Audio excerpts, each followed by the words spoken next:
This is O'Shea Jackson. You're listening to TFU Podcast, if you didn't know.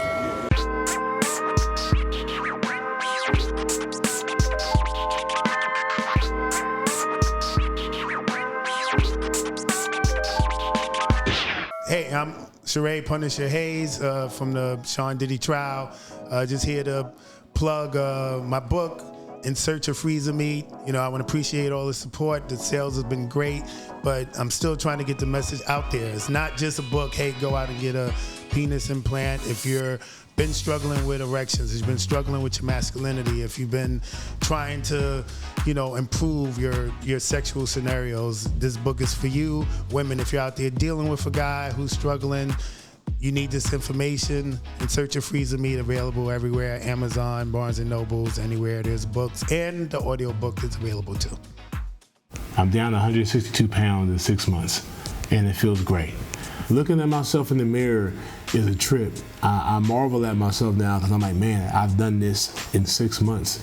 6 months is not that long ago. I started this program back on July 1st at 288.5 pounds. Today I weighed in at 184.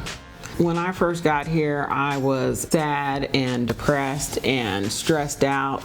Over time, I regained my self-esteem, my willpower, my determination, and those things have helped me to grow and become happier with myself and in life. Use code TFU10 for a discount on the full body cleanse. You're listening to the TFU Podcast, and I'm the Glide, and I'm out. Welcome back to another episode of TFU.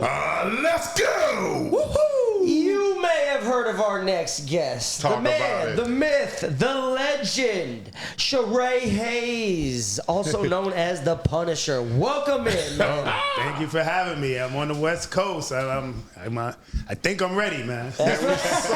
We so happy you stopped by. Me man. too. I need some, I need tips. Tips is crazy. He definitely needs some tips. Hey, I'm from Harlem. Pause. That's right. Hey, yo.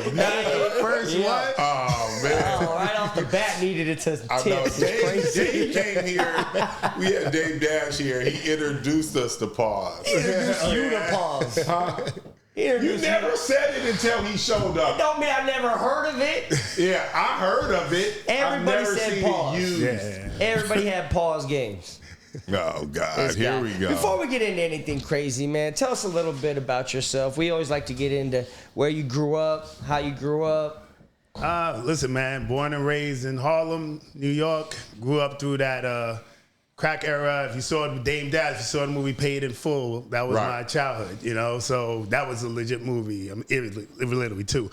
And, man, just, started out hooping, which young black dude over 6 foot don't think he going to the NBA, right? So I hooped a little bit, man. Got as far as a couple of years in college, and then my high school sweetheart dumped me to become a female stripper, so I became a male stripper to show her. No, really to get her back. I was heartbroken, but that's how I became a male For stripper. real? Yeah. That's crazy. Where'd you go to college? Southern University, Baton Rouge. Did she go too, or she stayed back? Nah, she stayed back. And then she became a stripper, and you was like, all right. Okay. And Just came Damn. home one day like, look, I'm meeting too many guys at the club. You gotta go. Oh, yeah. So I've heard crazy auditions, stories how women audition to be strippers. How does a man audition to be a stripper?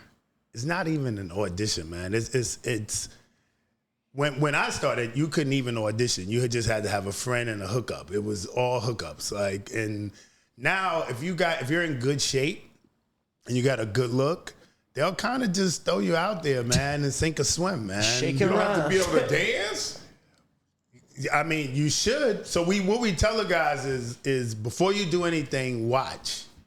Watch the other guys, watch how they interact. Because it's more than just dancing. Yeah. Ladies want a full talk Right. conversation. It's like a flirt experience. So we tell the guys to watch that and then come up with your own niche.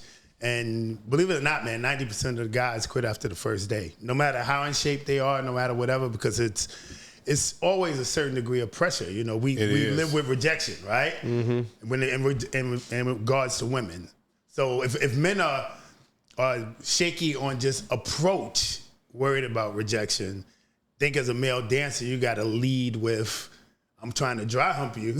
You know what I'm saying? Yeah. Like it's a whole different level. So most guys, they don't even make it past day one. So what I noticed, like I've dated quite a few strippers, unfortunately, and most of them, they either like, they're on drugs, they're drinking. It takes a lot of, they need something to get through that experience, for that few hours that they're working. Is the same thing goes for guys? I mean, I feel like it's the exact opposite. Okay. Yeah, because I'm in, dude, I got a club full of women, right? So once I get past, okay, I got a couple of moves, I can't wait to go to work, bro. Listen, any one of us walk down the street, and I don't care what the woman look like. If she goes, oh my God, you're so gorgeous or whatever, we gonna blush. We don't never hear that. Right, yeah. We don't ever hear it, man. So you become a male stripper, and now every time I walk in a club, it's hundreds of women screaming, and I can't wait till you come out and flock into me. I don't gotta get no substances to get through that night. You know what I'm saying? Like, now, they mostly big girls. Come on. My man, it don't matter, man. It don't matter. Like you walk in and just the whole room of women is just like, ah. You know what I'm saying? It doesn't matter. So I have a question. Have you seen the brown bear videos online where there's strippers? Those are fake. So that doesn't happen in strip clubs? You talking about dancing bear? Yeah, no, dancing bear. Absolutely not. So girls don't be sucking dick in male strip clubs? Wait, there's sex in strip clubs, for sure. Yeah, but in male strip clubs, the clientele. Yeah, you got to realize, man, we have been in a Me Too movement scenario where any accusation is taken as guilt, and it's usually attached to some sort of financial lawsuit. If you're running a male club and you have private rooms and stuff like that, you just want to lose your business. So there's no private room. There's no, if a guy goes into a private room and has sex, right? There's no way he's going to come out and say that woman raped me and be taken seriously, right? Right? That's true. But it's the complete opposite for a male stripper. If he goes in there with a woman and they have sex and she has some regret or shame or whatever and say, I didn't really want to do it, that's what really happened. Yeah, so that's what I was going to ask. You know what I'm saying? So we got to clean it up. Super. The difference in the clientele, you know what I mean? Like in a women's strip club, it's like a lot of them are like truck drivers, strip clubs, or like way off in the thing. Like it's always flashy and shit, like the ones in Atlanta and stuff. But strip clubs I've seen in like Nebraska, Midwest, along different places are like weird and shit. But the males are always like these weird old guys looking for, shit. What are the women clientele like? Like, is it like weirdo bitches, or is it like... Nah, but believe it or not, man, it's extremely diverse because we don't market to, like, individuals come sit at the bar. We market to bachelorette parties. So think about it. If a woman's been proposed to and she's getting married, she's probably decent. And then she invites all her decent friends. You know what I'm saying? So, don't get me wrong. You're going to get a ratio of... You're not going to be full of supermodels, right? But you're still going to get a lot of attractive women. It's just the ratio's off. But the ratio of really attractive women to women you wouldn't be interested in is skewed anyway. Like, it's not like there's a ton of beautiful women walking around in totality. It's just not. That's true. Are women cheap? Yes. Yes. Very. So they stingy with them dollars. Oh yeah, nah, bro. You working hard for them. You working hard for them paper cuts. Yeah, look, man. They're not used to paying for anything, right? Yeah, Get in free, drink free, whatever. And my environment is the complete opposite. You got to get tickets to get in. Ain't no guys there to buy you drinks. You got to buy your own drinks. And now you handing guys money. Yeah. Welcome to our world. What was your best night as far as money that you made that night at a strip club? You mean tips? Yeah, tips. Right? Okay, yeah. Oh yeah, I probably had I had like this birthday party event. Must have been like 1,000 girls there, bro. And when I came out, you do your performance, you end on a high note. So I'm just like laid out on stage. The girls are coming up, like reviving me. And I must have had a line where I might have collected just on the line, like maybe 3K. Oh, okay. Just girls walking up, but it's not like female strippers. You know, they get 20K. Yeah. But I mean, my event also, I'm never gonna work more than. And that show for that 3K might have been 7-8 minutes of me dancing. Oh, that's it. That's it. Okay. That's pretty good So it's hourly not. rate. So you don't go around because most strippers once they perform, their set, their dancing set, they kind of go around and solicit dances. Yeah. It's not really. Well, yeah, so yeah, that's Okay. part of it. Okay. But again, I was like I was the Chris Brown of it, right at the time, right? So I would just finish dancing and lay out, and they would get online and walk up to me and just drop money on me. Okay. So Damn. yeah, man, I was pretty good, bro. I was Do male strippers use poles and shit too? Or that's just no. y'all just straight dancing. Yeah, man, I'm not dancing with no pole. That's pause. I ain't dancing with nothing long and hard, bro. I have no idea what it looked like in there. So how did you come up with the name The Punisher? Maybe you could give us the history behind that. Not seriously, man. It was just a basketball nickname. That's it. Yeah. I had like a real like, physical type of play, like the air one. I'm on play with, my strength, like a Ron Artest type of thing, right? Okay. So guys started calling me the Punisher at the park, and then the dude who connected me to this, I played ball with him. And I picked a different name, right? He was like, yo, what you want to call me? I picked some, Caramel Man Dingo, right? Stupid name, right? And we kept going in the parties, and the girls would be like, hey, Caramel. And I'm ignoring them because it ain't my name. And he just said, look, bro, we call you Punisher at the park. That's what I'm going to call you, And it just stuck. It's a good name for the industry. Hey, listen. It's a good switch. Yeah, it kind of It's an blended easy in. transition. Yeah. That's a good definitely intro. The Punisher. What are the intros are like? You got like an intro, like a WCW intro that you like set bro. up and shit? I've been walking out to "We Will Rock You" by Queen for the last 30 years, bro. Is there ever like fucking shit popping off? Fucking confetti and shit coming out. it ain't I would that do a whole serious. fucking WCW Yeah, it'd be entrance. straight. Yeah, like the West was doing. How real is Magic Mike? I don't know if you've seen it. Actually, man, out of the shows that I kind of made, it was decent. It was decent to what the vibe is and the shows and stuff like that.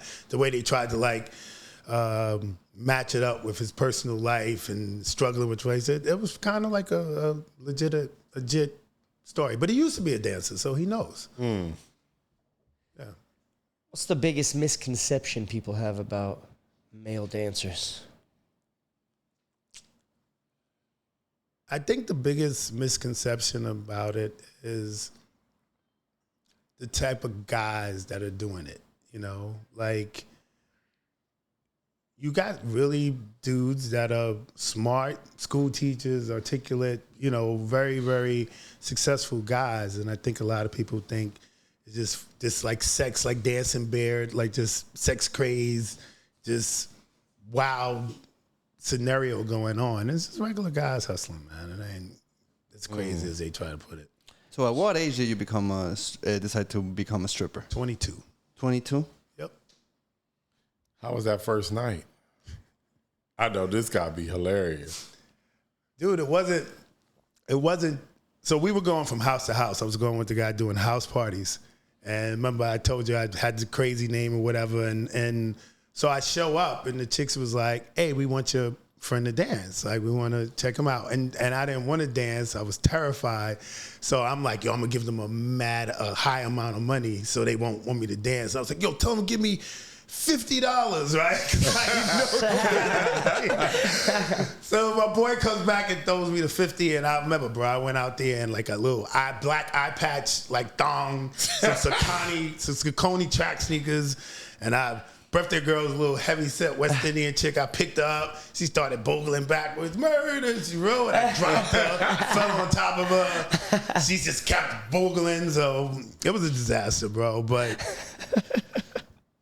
it started it all. Hell yeah, bro. How you feel leaving? Like when you left and it was like a calm moment outside and you was like, fuck. Yeah. The first thing I thought about when I left that was, dude, I couldn't believe the reaction. And look, if you never got that type of attention from a woman, like, you know, the celebrities get it all the time, but it's something every man should experience, bro. You know, Australia. That was mine. Yeah. You been to Australia? I've been to Australia, bro. Then you know exactly what they love black men in Australia. I used to live in Adelaide, and it's bananas. Yeah. You'll never experience. I was like, oh, this is how Denzel feel. Yeah. It's crazy. Like, especially from the United States, yeah, too? No, it's maddening. I used to play basketball overseas. I played in Australia, but yeah. So when did the Punisher became, people started going to the strip club because of you? When you how long were you stripping when you became a renowned name in the strip? It was pretty early, man. Probably within the first year. And it's really everything. This was guerrilla marketing, so everything was flyers. So I lucked up and did a real good photo shoot, and then everywhere you went, we were in front of the train stations, little posters. It's like, come see this guy, the Punisher, right? And what really took it to the next level for me was there was a party promoter. He's still in New York now, Joe Jackson. He was the type of person that he always wanted the ladies there early. So he would do like a free male review before his parties. And I mean, these were the biggest parties in New York, right? And so then when he switched over to hiring R&B acts, he would still open with me.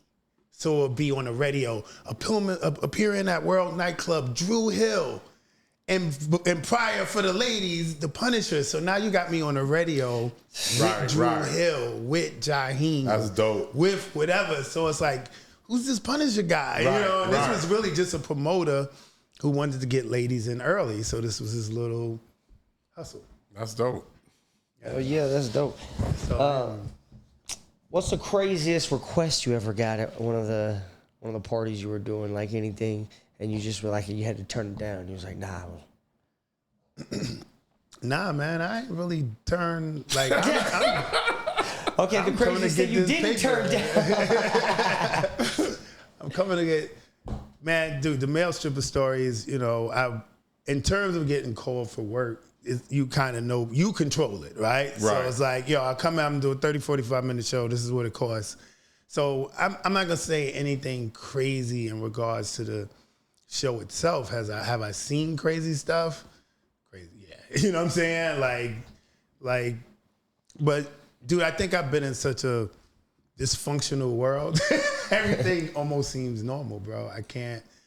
Even when I wrote that book, they were like regular stories, but every time I told them, people was like, bro, you got to write this in the book because who does this happen to? So with those questions, man, I really have a hard time, bro. Like even, dude, you got to understand, showing up to a hotel room with a music mongrel and his girlfriend was normal. You know what I'm saying? So it wasn't just Diddy. Oh nah, bro. Like these are rich people in New York. This is what's happening. Like that's why it's really bad because it's normal. So you think that Diddy's just getting like what? Why are they attacking him then? If everybody's doing it, all these parties are always happening. I don't think it's about the parties, right? I think Diddy was a career maker in terms of in the legal field. Like, look, let's look at it what it really is, right? From what my understanding, you can fact check this, the same investigation team that was after Diddy is the one that did R. Kelly. Right? And what was told to me by people that I know, that's federal government, stuff like that, the guy who started the case may have been in line for Attorney General if Kamala Harris would have won. So you build your resume, right? I took down R. Kelly, I took down Sean Combs, I took down, you know what I'm saying? And when Kamala Harris didn't win because of affiliations, whatever, he had to resign. Right. But going after Diddy, I think it was normal protocol. If a woman files a suit that alleges rape and stuff like that, they do have to do a criminal investigation.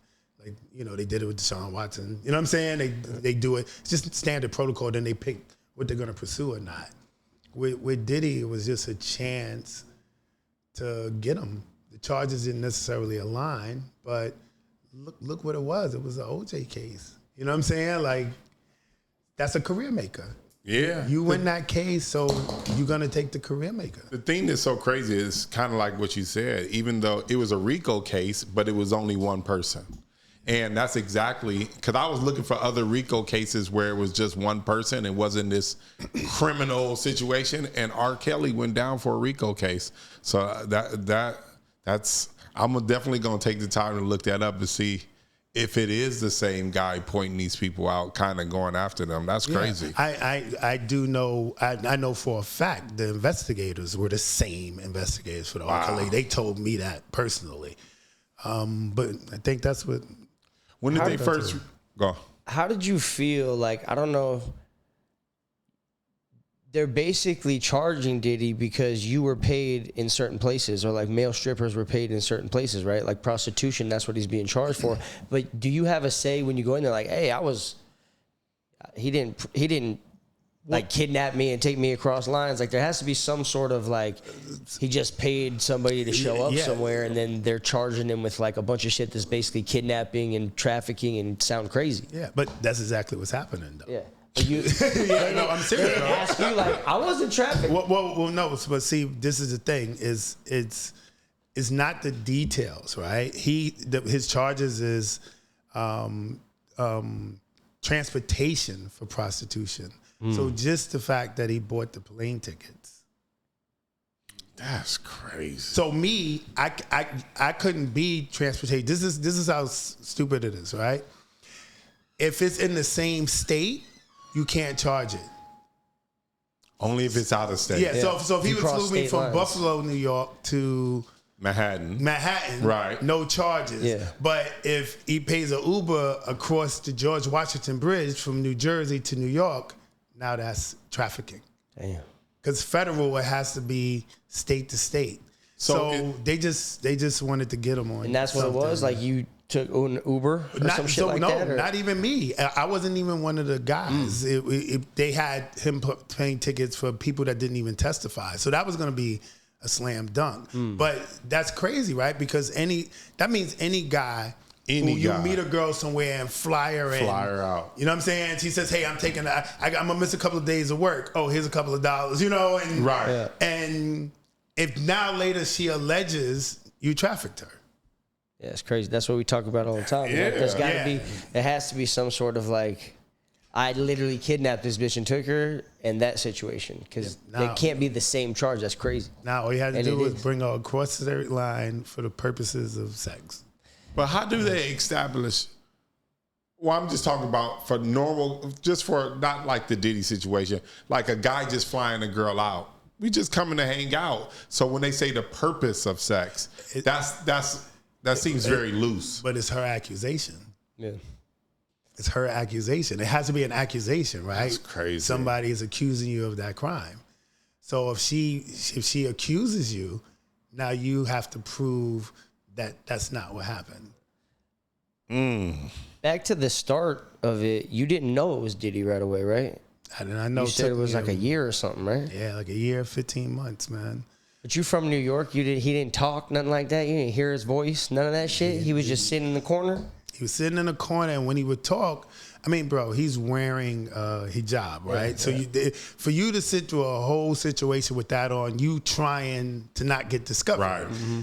This is what I think when people first heard it, that that's just how he got off. Like, I just like to beat off in the mask.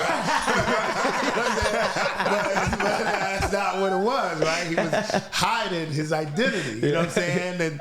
And so with hiding his identity, he's going to maybe speak in a different tone, real short words. And he was really trying to hide his identity. I had no idea. And y'all, I wasn't trying to find out, man. I'm getting paid. Right. You're like, wow, I want to blow this up by being suspicious. I'm good. You just came in like, okay. What just went at it. What was the most amount of money Diddy paid you for the services? So, or Cassie paid you for the services? Or whoever paid you. Every interaction I got $1,200 to $2,000, right? But I think what discovered what was different is maybe the other guys would come and stay with them 3 days, right? Yeah, that's what I heard. And then they'll get $5-6 grand, right? But with me, because I lived in a city, I would come Friday night, stay 4 hours. They'll tell me come back Saturday. Okay. Stay another 4 or 5 hours, then come back Sunday. Then I might get $2,000, $1,200, 3 days in a row. So it was probably like $5,000-6,000 a pop, but over the course of the weekend. Where is this as far as like? Cause Cassie had a hot ass record out. I don't know. So what was the time frame from that dope ass record that she had out? It was long gone. Her hit record was 2006. And these didn't start to 2012. Okay. Was Cassie the only person that Diddy paid to have sex with, or were there other women? Nah, it was only Cassie. Never came across another. How was Cassie in these scenarios? Because it's portrayed that she Love that shit. wasn't. Yeah, well, I mean, it's portrayed that way, but on her side, it's trying to be also portrayed that like she was in pain or she was going through it. Or she was, you know what I mean? Like she didn't want to be there, because that's what it's being portrayed as, for her to win that.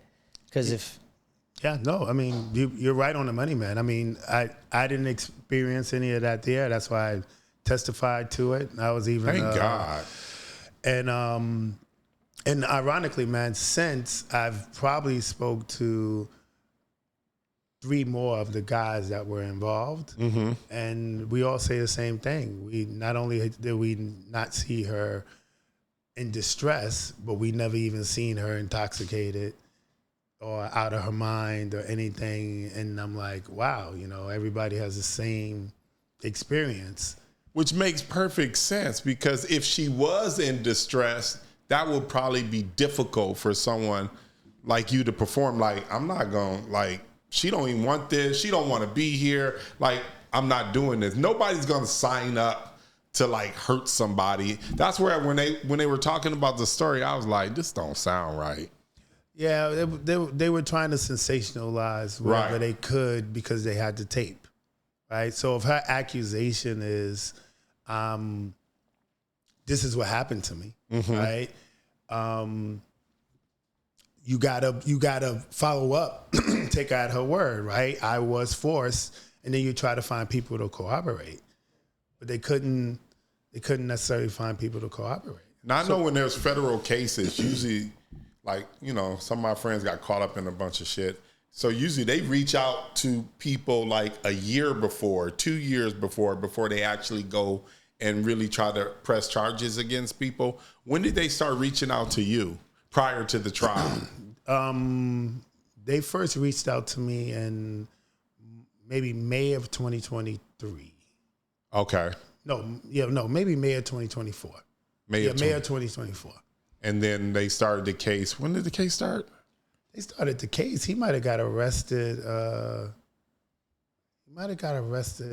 month before that or 2 months before that. But they had started, the couple of the guys I spoke to, they had started questioning them in 2023. Yes, that's what I was saying, yeah. They didn't get to me the May of 24.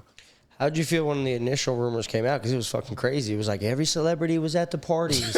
Everybody was here. Everybody I believed them joints, man. I was like, I believe that stuff so much that when investigators came to talk to me, I was like, yo, I don't got nothing for y'all. Like, it was just me, him, and her in the hotel room. Right, you know what I'm saying? Like, I'm thinking they're looking for the crazy stuff, but that, I guess what my experience was what it was. Did any of the other people that you talked to, any of the other people he paid, do they have those experiences with like other big ass party orgies and shit that was going on? Everybody has the same dynamic. Same dynamic. It was only one time where, and the dude that testified and the guy talking, they were both there at the same time with Cassie. Like it was 3 guys with her, but that's the only difference. But still, same scenario, baby oil, whatever, same thing. Yeah. How much baby oil was used? Bro, it was a lot of baby oil, man. I was glistening, man. Did they explain the baby oil, or they were just like, look, we got, you just like, saw, yo, like, you gotta put this on. Like, all good, man. Glistening, fam. Man. It wasn't sex initially, right? I think I read that. With me, only the first time, but it was offered, right? So there was some, to me, it was some thought process behind it, because if you say, hey, I want you to come by and I'm going to pay you for sex, that's prostitution, right? But I remember my first time, it was like, yo, I just want a baby oil massage. So then the baby oil massage stops. Right. And it's like, here's your money. Oh, and by the way, if you want to finish, we can keep doing it. So it's presented to me like, oh, okay. Like it's my choice. Yeah. And if it's my choice, that means you just paid for a massage, and then I chose to do more than it. So it was some real covering tracks like being planted very early. So did you choose?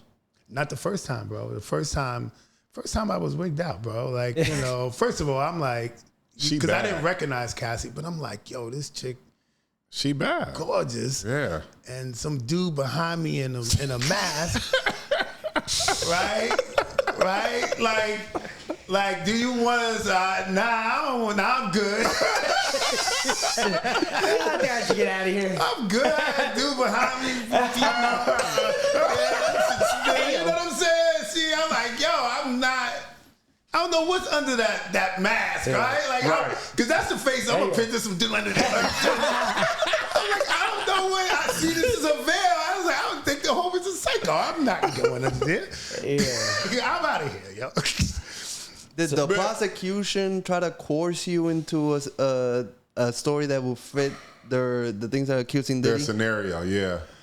So this is where I think what they were trying to emphasize, and let's say they asked me directly, were there any moments like where you can point out where Cassie's demeanor might have changed? And I said only when there were a lot of directions.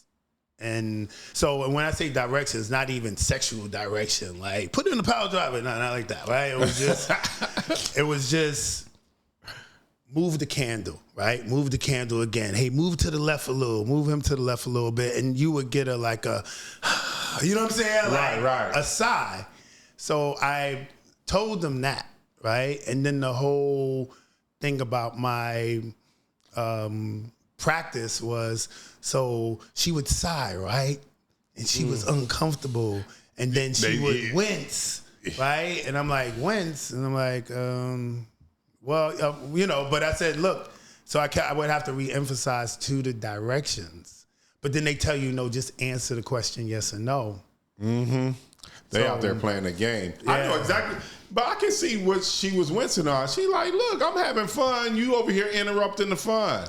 But see, dude, the crazy thing is wince. And look, I'm gonna take credit. I may have used the word. I usually know the real meanings of the words, right? So I noticed in the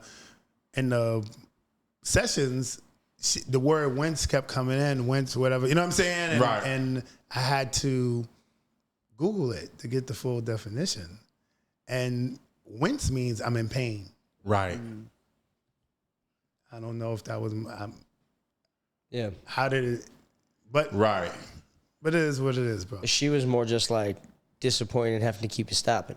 Yeah, it was. So when I was on the stand, I emphasized that. That's why there's this thing where my testimony helped Diddy.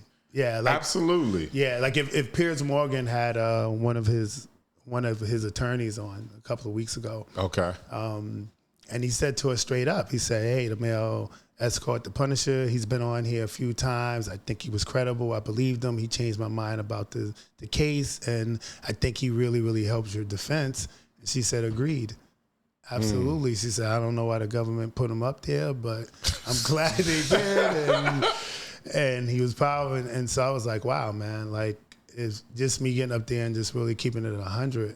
But that's dope, though, for you to even have the smarts to be like, let me look up what wince really means.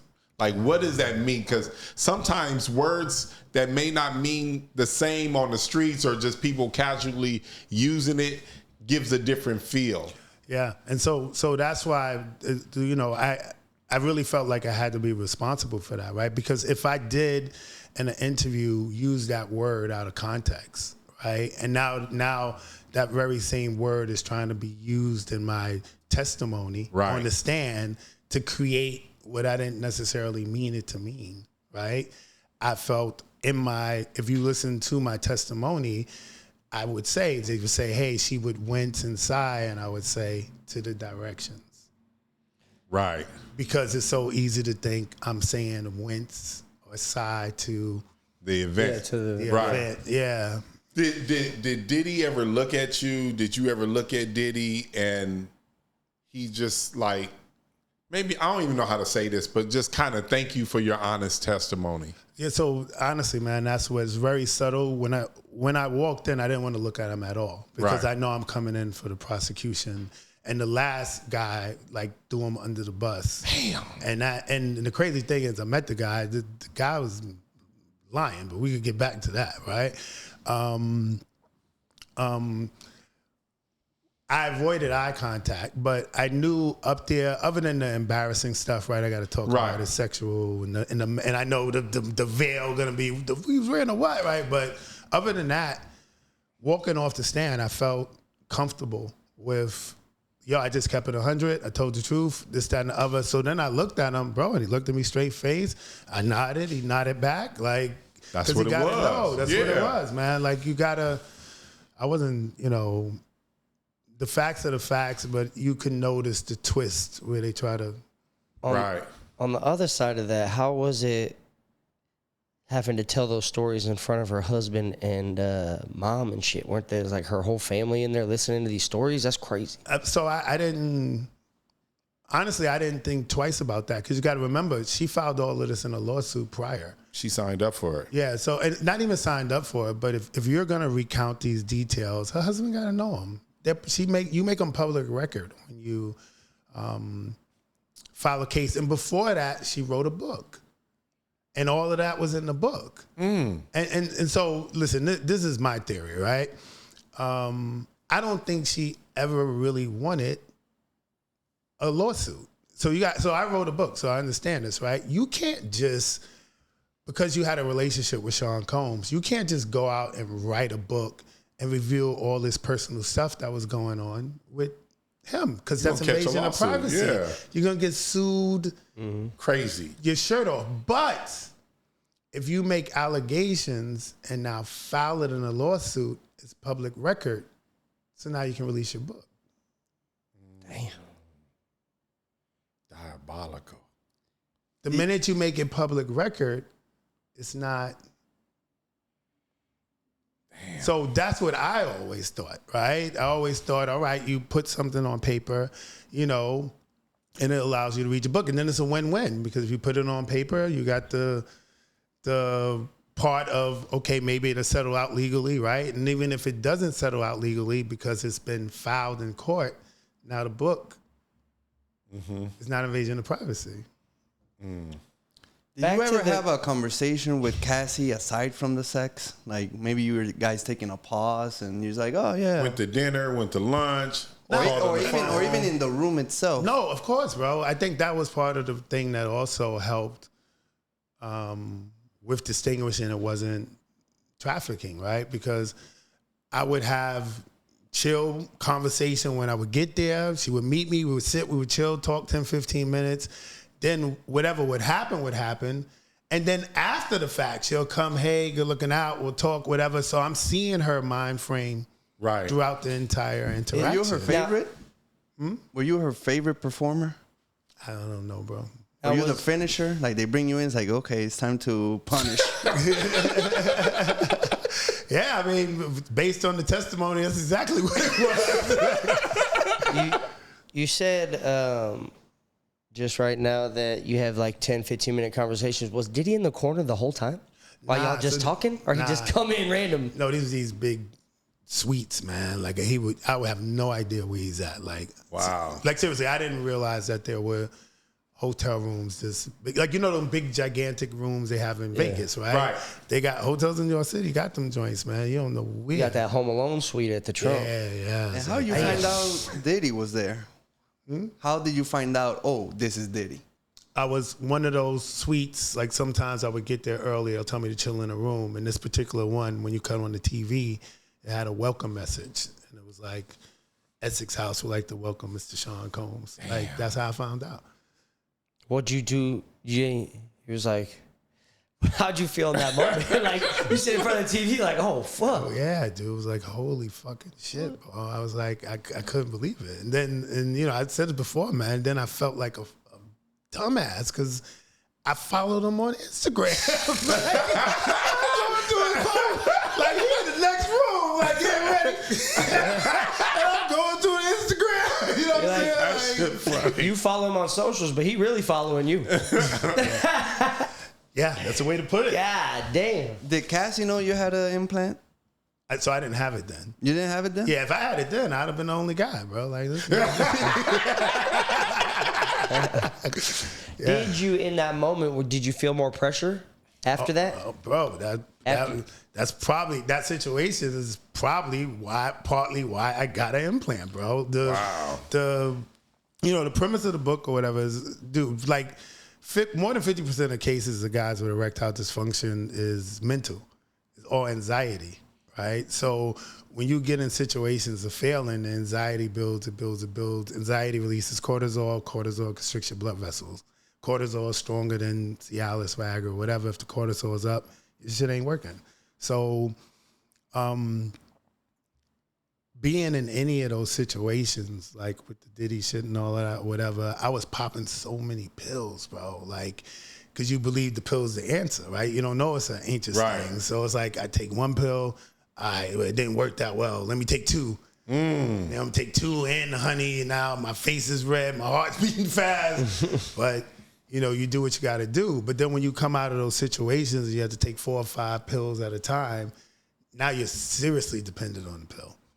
Nah, that's crazy. Yeah. Now, this is probably a question that, you know, this is probably the one I want. Is she any good at sex? So I answered this before, man. And men, there's 2 parts of sex for us, right? There's the visual, right? The visual where just because what we're looking at or whatever is fantastic. And of course she got that, right? Got that. Like I just explained, dude, I'm telling you, and I was so much over medicated, right? That I don't know if you guys ever tried those pills. If you take a high dose, you'll go numb. You don't feel like you got the erection, but it desensitizes you, right? So you can get that just from banging a bitch a long time too. Exactly, but so I'm just giving you what it is. No, right? I know, when you say it, I know exactly what you're talking about. Being overly medicated, you start out that from the jump. Oh, okay. So when people ask me, okay, what was the enjoyment level? I can't really tap in. I'm really there trying to get the job done, trying to avoid whatever discomfort over my shoulder. And visually, I'm like, yo, this is the bomb, but I can't feel, I can't really give a grade, man. People have been trying to get a grade for the longest. Real quick, back to the guy you said who's lying on the stands. Why would you go in there and lie? Like, did you talk to him afterwards? Like, why you lying? Like, why'd you say that? So this is something I'm just realizing now, right? So the first guy who testified, his name's Daniel Phillip. He was contacted me a few weeks back with another guy, Clayton Howard. They're like doing some little tag team interviews on other platforms, and was like, hey, they want to start a podcast, like, you know, with all 3 of the guys or whatever. And I'm like, but whatever, man. The guy seemed cool or whatever. So I went to the taping, and I'm sitting next to the guy, and he's answering all these questions because now he went from testifying in Cassie's behalf to now he's trying to sue her. Okay, that guy. That's the guy that Well, said. this is going to be another guy. There's one guy that definitely I know one guy saying that she killed his baby or she got an abortion. That's Clayton Howard. Okay. And so the Daniel Phillips guy just popped out of nowhere, and he was going to do the same thing. And we're sitting there, and I'm listening to this guy just lie and lie and lie and lie, and then it contradicts. Then I went back and I looked at his testimony, and it contradicts everything he said in the testimony. And I'm like, yo, man, this guy almost like really had a personal issue, and he went up there and testified with a man's life on the line in some crazy personal type of shit. And one of the first things that was told to me when I came off the stand, when they called me to do interviews, was I contacted my lawyer, and he was like, look, man, do interviews, just make sure whatever you say on the interview matches what you say on the stand. Right. You know? So I'm just tripping that this dude, I call him Captain America, right? My man Captain America. He's Captain crazy. I'm surprised why, I wouldn't be surprised if the feds somebody rolls up on him, because you can't say you testified under oath, and now you everywhere completely U-turning your story. That's crazy. Did they offer you something to testify, however? Like you were saying? Did they ever give you an option? Or did they kind of like, sway it a certain way? Well, he already answered that, but did they literally offer you a deal? Like, it sounded like the dude, why the fuck would you go in there and just do that if you weren't like immunity on something, or like maybe he had some other shit? But I think it's like what he said. This guy had a personal vendetta, obviously, against Diddy at the time, or he felt a certain way about it. Yeah, or he let himself be manipulated by the magnitude of the moment. Right.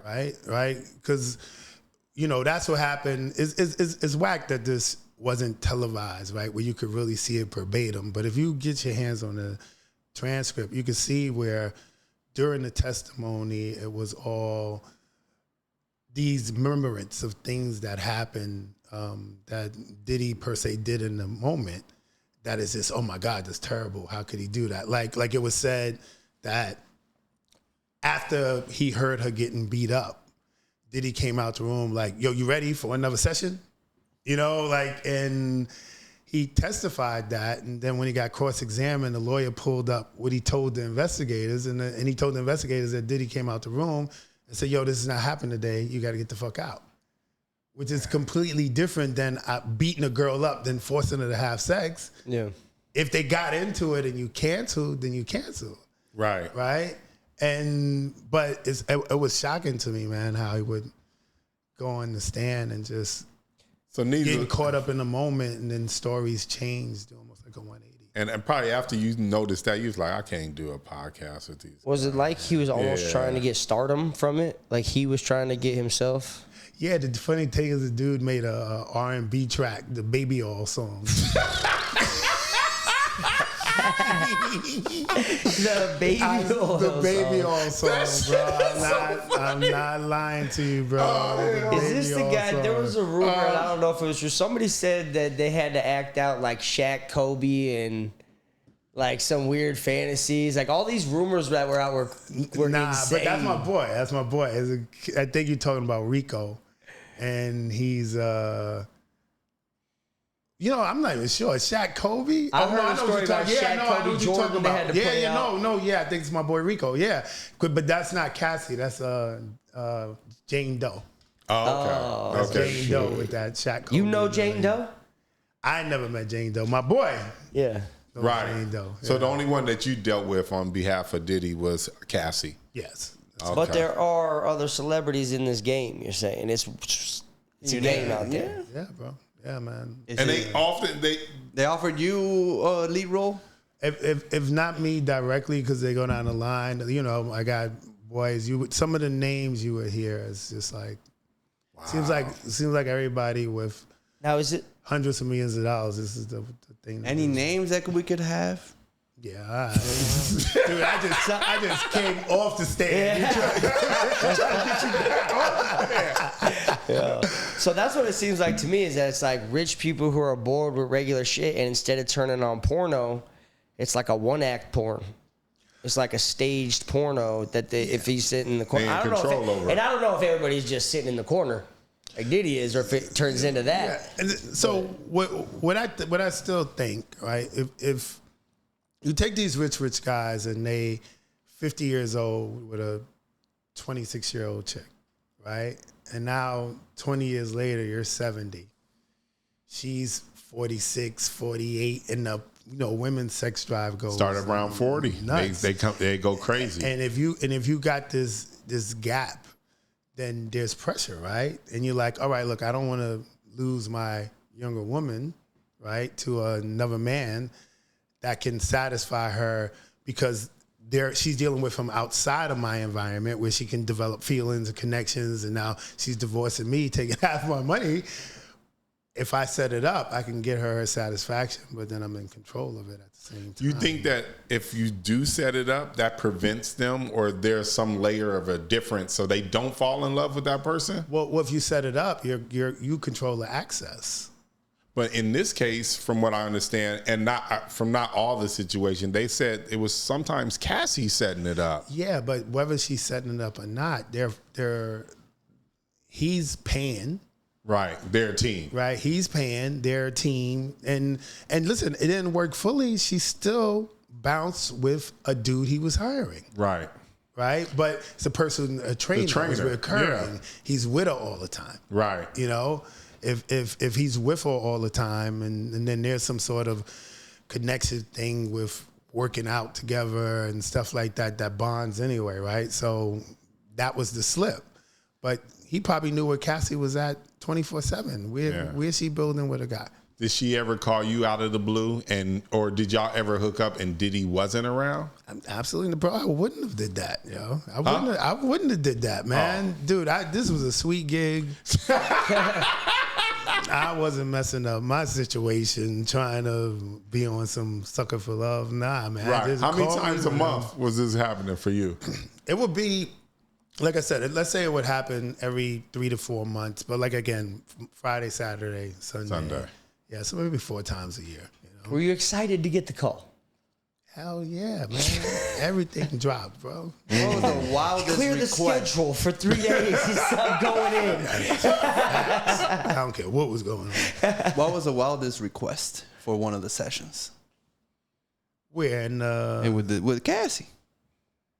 Or was it always just like, regular sex position? The wild request is the one everybody knows, bro. Like every time we were done with sex, I would have to orgasm in or around her vagina, right? I didn't know why, but it was mandatory. I had to be in that area on the outside. Mm-hmm. And then it was obviously embarrassingly said that he would leave the room, she would follow him out. And then when they got in there, she would take it and then rub it on his nipples. That's what she said. That's crazy. Oh, she was the one rubbing it on the nipples. Yeah. I thought it was you or the other guys having to rub it on. I'm glad we cleared that up. I'm glad, bro. I don't feel good about you sitting across from me believing those were my activities, all right? Yeah, thanks for clearing that one. Yeah, thank you, bro. Well, going back to your book, In Search of Freezer Meat, like what led you to write that book? And how long did it take you? So I started writing the book in September of 2022. It probably took me a little bit over a year, like 15 months to finish it. And that was just kind of just not knowing what I was doing, right? But the stories, everything was fresh in my head. And it came about because probably starting in my late 30s, I started experiencing erectile dysfunction, right? But that erectile dysfunction, it was inconsistent, right? So I'm just going to pop the pills, and usually with the pills, I'm good. And I was good to maybe my late 40s. And then I got into a relationship. The woman straight betrayed me, did me dirty. And it was crazy because she was hiring somebody to sleep with her, right? Now, remember, I'm the guy, right? Right. My chick's hiring somebody. And when it came out and I asked her, yo, what was you doing that for? It was said because I was slacking. Damn. Correct. That one hurt. Hurt, bro.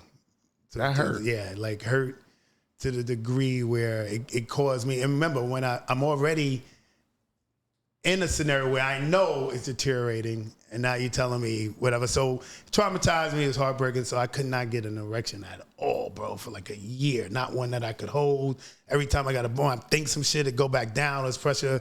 So going through all of the remedies to try to fix it, I came up on the foolproof, which is getting an implant, which is the top 3 decision I ever made in my life, right? So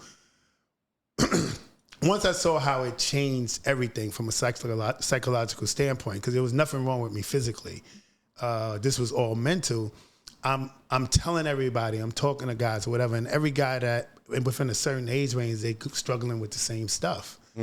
So then I told my dad gets one. Then my dad tells his neighbor, he puts me on the phone when I talk to him, he goes, gets one. And it just let me know that there's a tremendous void in terms of information with men once we hit a certain age and we're struggling and we're going through stuff. And it was absent for me. So I just kind of wrote the book that I would have been looking for. And well, dudes are getting it and everybody's relating. It's kind of unbelievable, bro. One of the statements in the book that I related to the most is like, in the life of a man, there's like two things that basically they're very proud of. Their sexuality, you know, beating bitches down and making them orgasm, and then money. And like, you know, that financial stability and all that stuff. So, but anyway, I have a lot of questions. He's hurting in both categories. Yeah, it's a tough place to be. It's a tough room. It's a tough room. Yeah. Why do you think men don't want to, like, you know, do you think in society men will be open to talking about, you know, their struggles in the sexual department? Yeah, I mean, I think we can be, right? It's a place of embarrassing and shame. Like, you may not do it on my level, right? Do it on a page, but I notice if I get into a conversation with a guy openly and forthcoming about struggling, I would say almost every other guy eventually relatable, and you talk about it, right? And if you start making the tools and stuff available, I think guys will be more forthcoming with it because it's about how you received. Right now, you're clowned.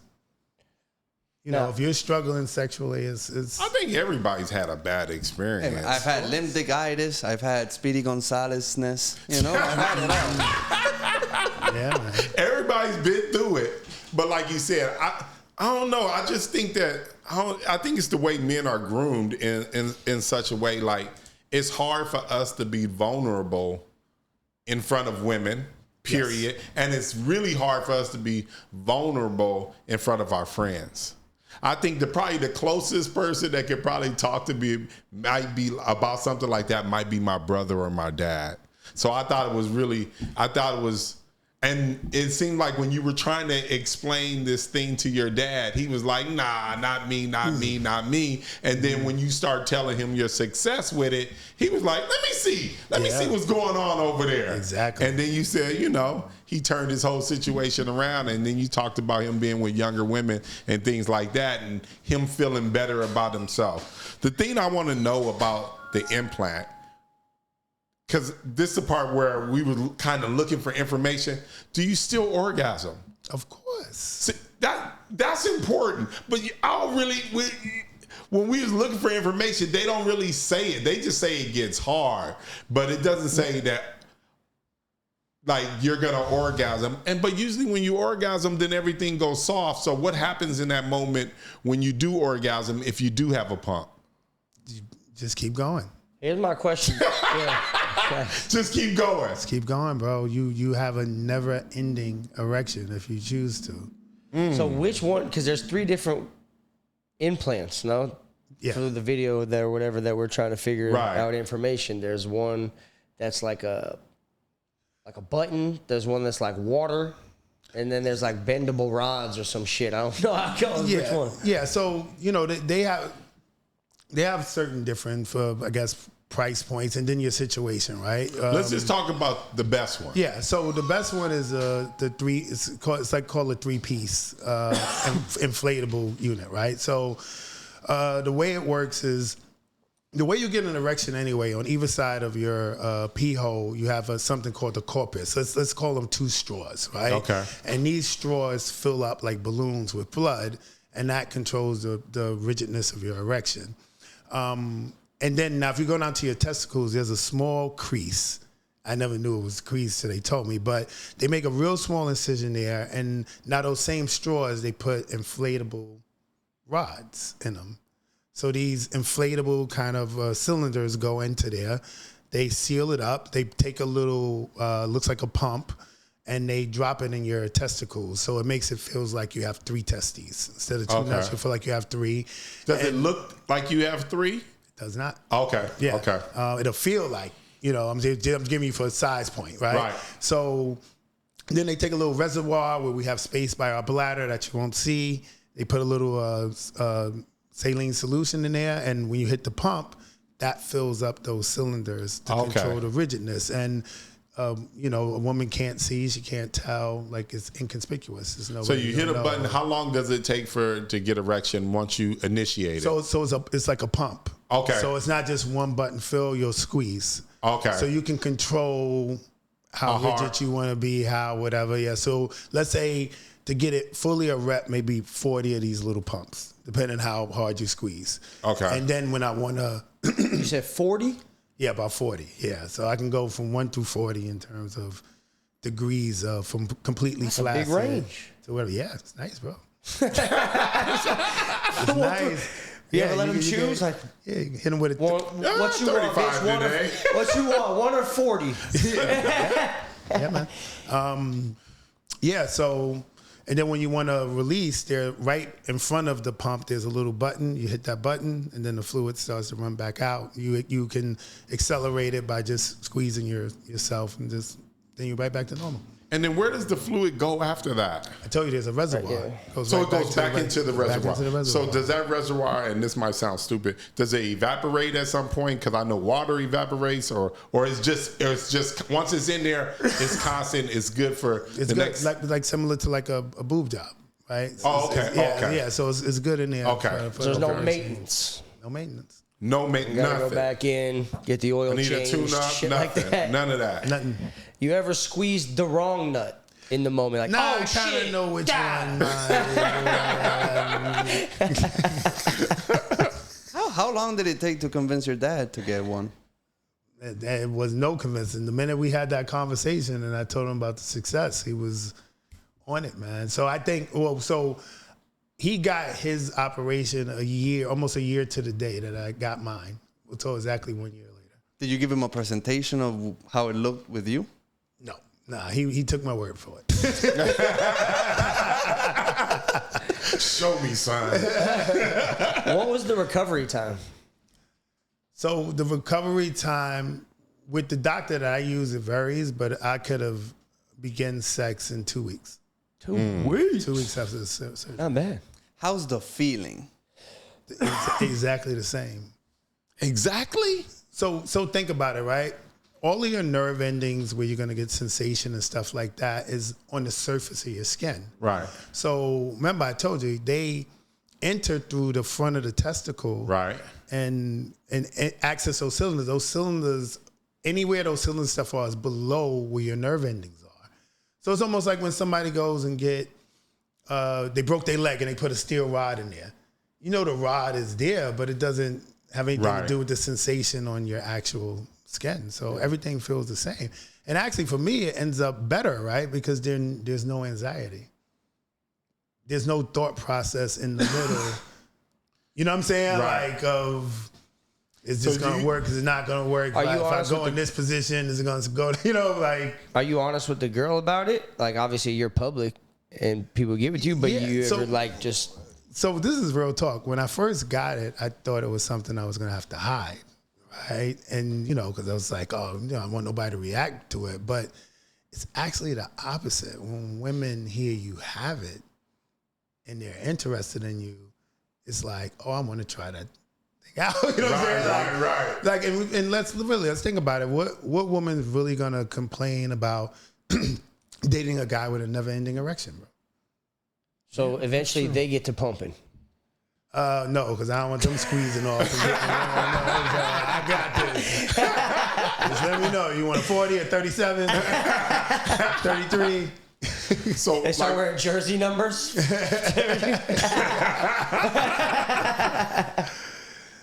Wow, that's. Do you have endless cum? Or like by the second time, it's a little No, less. you can shoot blanks. You know that. Yeah, You gotta I know know, that. I know. So you can't have endless cum there. Yeah. I mean, I want to know. Can I rephrase your question for you? Yeah. Help him out. Are you asking, can you just keep having orgasms? Yeah. I mean, I think it's just based on you, period. Like, you would know if you masturbated, right? If you could just masturbate again and have enough, if you masturbate, it's whatever you can do physically. It doesn't, all it's controlling is the stiffness of your penis, not your hormonal, refractory period with your ability to ejaculate. You know what I'm saying? You gotta. So at this point, you just let them tap out. I'm done, please. Yeah. Turn it off. Tap, yeah. I'm like, yeah. Since I'm Mayweather since the Implant. There you go. Undefeated. Man. Do you feel like you're gonna get into any, like, I don't know, like branding of like sex toys or anything sexually, or what do you do in the industry to try to like pump the Punisher now? Yeah, so further? I mean, man, listen, you know, I still run a male review business, so that's still the bread and butter in terms of the ladies coming out for the bachelorettes and stuff. As far as this crazy new, you know, popularity, I'm still trying to find the exact lane to maximize it. You know, I don't think I have it down packed the way I want to go with it. So have you become more popular since the trial as far as your business goes, your male review business? So that's a gray area, right? I would say it's worked against business for me. Okay. But it could be in my head, right? Because, so look at the scenario like this. If I had an event this weekend, right? And I got 100 ladies in there, and 98 of them can receive me positively. But all you need is one chick loud to say, you gonna support him? You know what I'm saying? Like, that's the guy that raped Cassie. Because, you know, everybody's on opinion, what they hearing with these, you know, strong, wrong opinions. And that one woman can create a negative flow that just ruins everything. So I've been kind of staying in the cut because I don't even want to risk I don't think that's going to happen. I think a lot of women, after hearing the trial, especially after hearing your testimony and things like that, and other people's testimony, I thought the opinion swayed more in favor of Diddy and disfavor of Cassie. That's what I've noticed personally. It just seems like it started to go that way. Yeah, I mean, there's definitely that sentiment. Maybe I could be being over precautious with the scenario, but it's gonna be 1,000 people at the next review. Yeah, man. That's. So looking back, you wish you never would have took those calls? Hell no, bro. If I could do everything over again, I would do it over again, bro. The only part of it that I would omit, right, is obviously I'm gonna be respectful enough to say if these women said their experience, regardless of what the court said, if their experience was a negative one, then obviously I'm gonna honor that, right? But if you say there's no negative experience, just from my point of view, I wouldn't do anything differently, man. Have you hung up your boots for the future? Never, bro. You know what we didn't ask you? How did Cassie or Diddy meet you? Like, how did that where did that come from? At least I don't remember. Referral? Oh, dude, very simple, man. We used to just advertise on Google. Okay. And I guess they punched in male stripper, male whatever, and just called the number. I just answered the phone. Oh, marketing. Yeah, just marketing. Okay.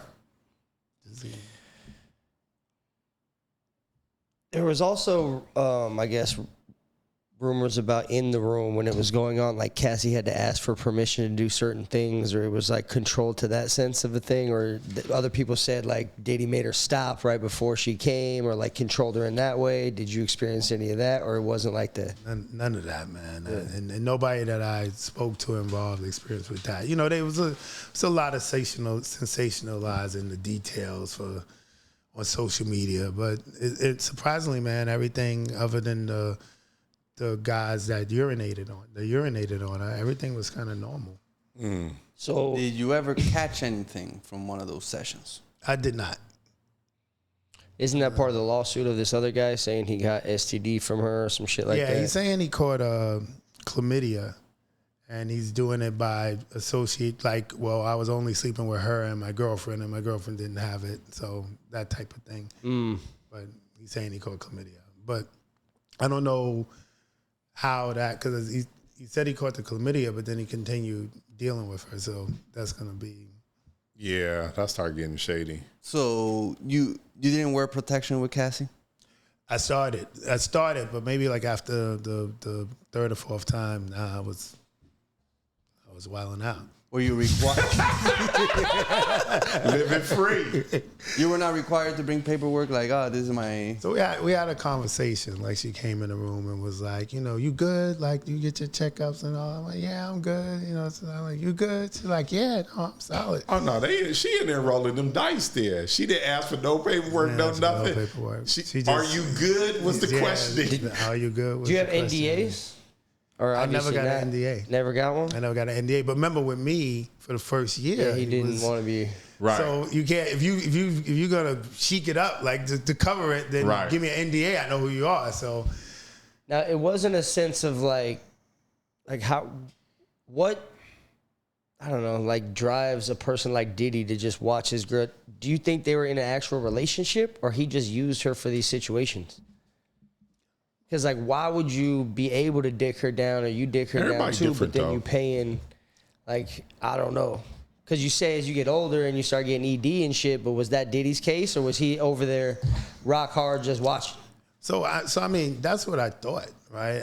I thought going through the situation that maybe he was struggling to perform, and so he was supplementing. But, you know, from some of the other guys saying he would join in, like, so obviously he could make it happen. So I really don't know, man. I think it's just, I think that's really a fetish, man. That some guys, some people, like that you just graduate from porn on the TV and porn on the phone to porn right in front of you. Right. You know, that's what I think it is. There's also rumors, I guess, we could dispel from the trial. Like, a lot of gay rumors came out about Diddy being with these dudes or getting this shit rubbed on his nipples is pretty intense. Yeah. So this is what I would say, right? All of these guys that came through there, and there's not one report that said there was any gay interaction, right? Mm-hmm. I'm gonna leave that there. And even when I think about it, right? So the Punisher, right? There's a BDSM aspect to that, right? So when I hear rub semen on the nipples, right? What I go into is you know the concept of you get these very super rich, powerful CEOs and stuff that are never told no or whatever, but then they have sexual fetishes to be degraded. Right. Mm-hmm. Right. Okay. No, that's fair. You know what I'm saying? No. You just opened me up. That's fair. So I don't even see that as necessarily gay, right? Mm-hmm. If I'm interpreting it, right? Because it was too much gay stuff that could have been done. Too much opportunity that if he wanted to be gay, he could have been. He could have been in that moment. So when I heard that, I was like, was that kind of like a degradation? Right. Type of thing. And that's just me. I don't know, right? You know what I'm saying? But I try to think a little deeper to the psychological spot. And what is the term when you like to watch your girl have sex with someone? I know there's a term for it. Cuckolding. Okay. Cuckolding. Yeah. Of course you know. Of course you know. This guy, you got to know a little bit about every topic, you know? Do you think Alejandro should get a pump? Yeah. He seems excited. Am I too young to get a pump? At what age should you get a pump? It's not about the age, man. It's how well you working. Are you good or you struggling? I'm good. So if you're good, you straight. You save that to you. But he wants to be great. Yeah. He wants to be in this. I don't want to be just great. I want to be Punisher great. You want to hit 73 home runs. I get it, bro. Once you found out it was Diddy, did you ever have a conversation with him? No, bro. I never said that's what was the crazy thing about it. I never had a conversation with him. I never said a word. I never even had eye contact with him. Wow. But one time, and the first time I had eye contact with him was when I was leaving the stand, when I told you. Right. I nodded to him. That's the first time I had eye contact with him. How is he looking? I mean, then he was going through it, bro. He was grayed out. You can tell he lost significant weight. You know, you can see the stress. Right. Did you tell them that you knew? Or did you just turn the TV off? And I was like, fuck. Yeah, I just turned the TV off, bro. Because by that time, it was so much effort to try to hide. I wasn't gonna. Right. Yeah. So I was like, I was just gonna play it off, like. So they never knew that you knew. I think eventually he took the mask. If we just wear a baseball cap, I still wouldn't look directly with him. But at some point, he probably figured out, like, yeah, all right, man. He was like, yeah, he just followed me. He turned the TV on. He just like my last post. Damn, did you ever feel like you just like couldn't like the posts after you knew it was him? Did you unfollow him? Did you like? Nah. Or was like you liked it and then he was like, okay. But did he know? Yeah, nah, dude. Are you the Punisher online? Is that like? Yeah, get punished. Yeah, Get punished. Yeah. And so the funny thing is, once I realized it was them, then I was following them intensely, like everything, because I wanted them to come back to town. I'd be like, oh, they don't want to play. I would get high and be like, oh, I'm about to get paid this weekend. Where they go? Oh man, they're in Atlanta. Damn. So I'd be, just so happens I'm in Atlanta this weekend. Really, I was stalking them. Did you ever accidentally see them out running to Cassie or just bump into Diddy or saw Diddy and y'all? Well, I know you said you never made eye contact, so nothing like that. But did you ever accidentally run into Cassie? I did not, bro. But see, this the thing is I'm not gonna accidentally run into them because I'm stalking them. I know when they get down. So it would have been no accident, bro. Like once I knew who it was, right. I was checking them out. They in New York. Let me see if I get a call. Right? Funny seeing you guys here. So there's no way if it would have. I'd have been faking. It would be like, oh, what are you guys doing here? Like, I knew exactly when y'all pulled up. That's cool, man. So what's with the name Frozen Meat or Frozen? Freezer meat. So it's real story and it's marketing behind it, right? So the story is, I'm in the Caribbean. This is when I'm struggling, right? I'm popping the pills or whatever, and somehow I just go to this private beach, and me and the girl, we get in the water, and it was this beautiful scenario, like paradise, and we're in the water up to here, it's no waves, and it's broad daylight, but we start messing around, and I'm not expecting it. I'm caught up in the moment. I had a drink, and she reached down and grabbed me, and she said, God damn it, man, this thing's hard as freezer meat, right? She called it freezer meat. And then at that moment, because I had been struggling with my erection, it was like that compliment was like, oh, you know what I'm saying? It was like a boost to my confidence that I hadn't heard in forever. And for the rest of that trip, I was good, right? I was freezer meat every single time. And then somehow when I got back home, I started struggling again. I told myself, oh, it's the Caribbean with the same girl. No, I left the girl in the Caribbean. So I got back. So I just assumed it was some climate thing. But from that moment, which happened about 15 years ago, I was in search to get back to freezer meat. Like, did you ever just be like, I guess I should just move to the fucking Caribbean? Move right back to I really thought, dude, I was saying that to dudes, like, dude, that's why old dudes move to Florida, right? Whatever they trying to keep their wood right.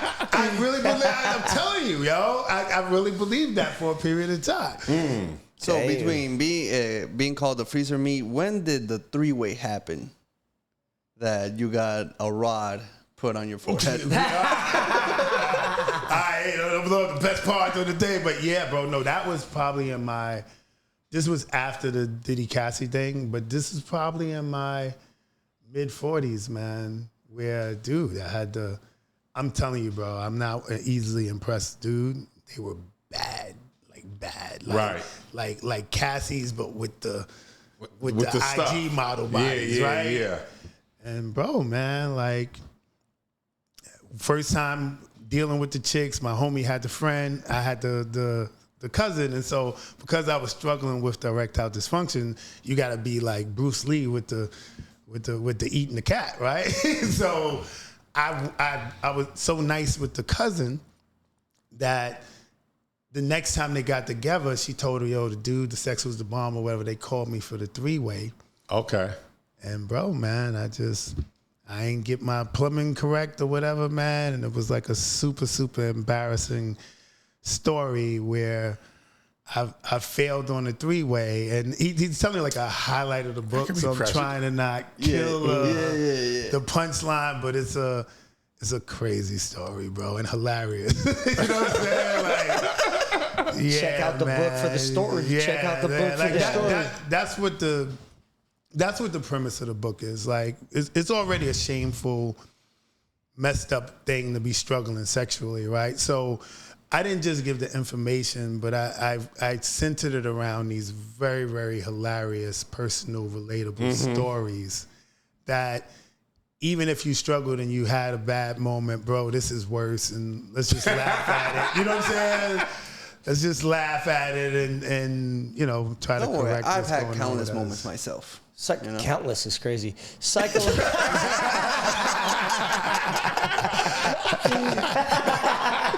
don't want to stamp a number on it.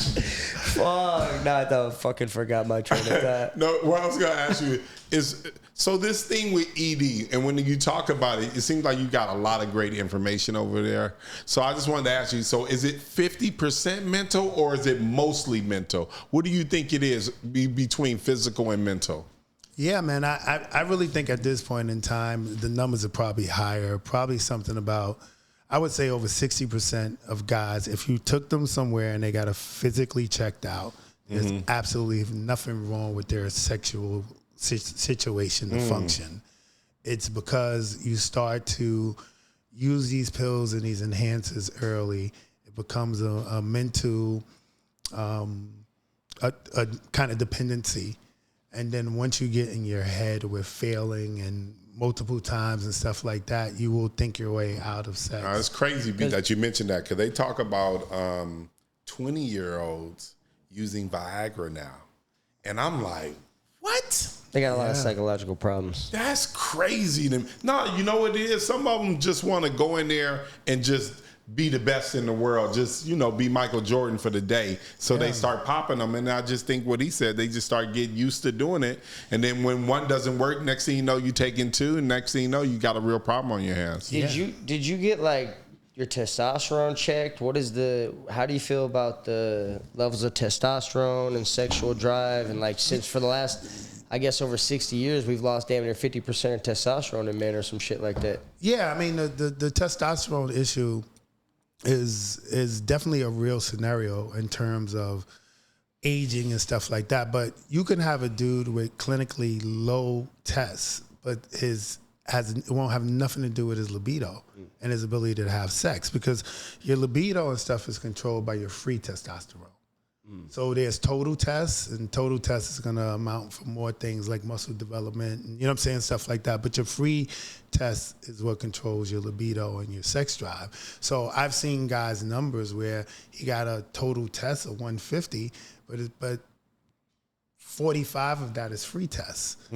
So he has no sexual problems. He don't have a muscle on his body, right? You know what I'm saying? He's not strong. He doesn't have those attributes. So there's a lot pushed into TRT as just a fixer for your libido and stuff like that. And it has with some guys, but it's not the end-all, be-all. It's really about where your free testosterone is. Is there like a max of free testosterone that you can have? Like, you know what I mean? Like a level of it? I mean, there's or always can you like boost it or whatever? Yeah, I mean, there's supposed to be supplements you can take and stuff like that. But I think what really kills a lot of guys, and I know this is what caused the problem for me, those, what do you call it? Those keto diets. Those keto diets and these calorie restricted and stuff like that. People don't realize that creates a hormonal imbalance. Maybe if you do the diets to a T perfectly, but the majority of people, you slack, and some of these, your appetite drops. So then you slip from the diet to starvation mode. And starvation mode increases a hormone in your system that binds to your testosterone called SHGB. That's interesting. So for years, I was on like a keto diet, low carb, low sugar. Damn. And it kept me lean and in shape, but it imbalanced the hormones, raised this, and so I had a total testosterone of, let's say, 700 as a man in his late 40s, which is good, but my free testosterone was at 3. Damn. Because the starvation diet. That's crazy. Threw my balance off. So that's the deeper science to it. You got to get your levels and know what's causing it. You need your own product. Yeah, you gotta get. I think it's bigger than. I think it's almost like you should consult men on this and almost push them in a direction. Say, hey, you know what? This is your first stop before you get to the pump. I think you should do this, eat this way, and do things like that. I can see you really thriving in that area right there. Just chilling. I mean, got a lot of information. Yeah, I mean, thanks, brother. That's really what the plan was. Like even in, I built the website. It was, and with the website, you could book consultations and stuff like that. I want to do that with you. I have an herbal company. That's different. I have a herbal company. I have the biggest black herbal company in the world. Bro, we could sit down and have that conversation. Absolutely. Bro. And I have over 1 million customers. Bro, this is exactly what I was. We'll go downstairs and I'll show you some stuff. Yeah, no, that's interesting. I think that's where it is though. It's the consultant part. Because you can get, just to talk to people for 15 minutes, you can make $150, $250 easy. I mean, that's what I wanted to do. Because honestly, man, this is what I've been doing the last few years anyway. I mean, right. I became that guy where everybody's calling, getting the information, the guidance, this, that, and other, and I enjoy it. So if you're passionate about it, then right. That's a win-win. Nah, we'll talk about it. Yeah, that's dope, man. Yeah, so. All right, man, what do you want people to know? Where to find you or where to not find you? Leave you alone? How do you want the people to know? Man, listen, I'm on Instagram at Get Punished, same as TikTok. I'm gonna get a little bit more active on that. And really, man, I just I'm passionate about helping men and women. The aspect that people don't realize too is this is just as important for women, because everybody knows one of those marriages where they sleep in separate rooms, they haven't had sex, right. This time, whatever. And a lot of times, man, because guys don't say it, a guy's letting that happen because he don't want to deal with his own sexual issues. And then the woman's not thinking he's not attracted to me anymore. So I just think there's a big need for this conversation. Wow. In terms of how it's emasculating men, right? It's emasculating men because when you lose your sexuality, how do you feel? We got this strong message going around, red pill, be an alpha, be this man, be that. Can you really lead a woman and be a masculine man if you can't perform sexually? No. But there's no message addressing that. Yeah. At least you don't feel like you can be that person. You don't feel it. You don't feel like you can be. You could probably be that person, but deep down in your heart, you probably don't feel that way. Exactly. So that's where you Neither get. does she. Yeah. There you go. And Exactly. you know in your heart when she doesn't. Mm-hmm. You know what I'm saying? So it's just like I said. I just think there's a gap in the messaging that I just want to get out there. So hopefully, in Search of Freezer Meat. It's a book. It's enjoyable, relatable, needed product. So if y'all out there looking for your own freezer meat, again, tap in with the Punisher, man. Thank you for coming in. Thank you for stopping by TFU. That's it. Thank you, fellas.